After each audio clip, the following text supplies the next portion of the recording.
এই যে আমাদের মাছগুলো সব যাচ্ছে, জলগুলো ফেলো।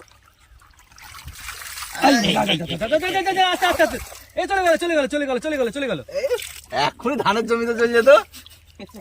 দাঁড়া জল ফেলতে হবে মাছ সব চলে যাবে। কতগুলো ভাজবা? সব ভাজবা নাকি? দেখি কতগুলো আছে, কি কি মাছ? অনেকগুলোই হয়েছে। দাঁড়া জল ফেলতে হবে সবগুলো কাটতে হবে। মানে কি তুমি রেখে দাও।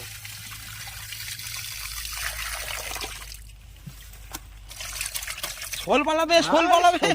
এই শোলটা কিন্তু বড় শোল। দাঁড়া, আমরা ফ্রেশ জল দিয়ে দিই, ফ্রেশ ওয়াটার।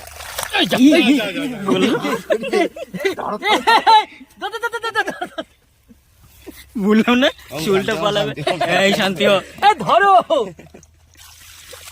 আরে জল দিলি পালাবে। জল এই চল ধরো শিগগির ধরো।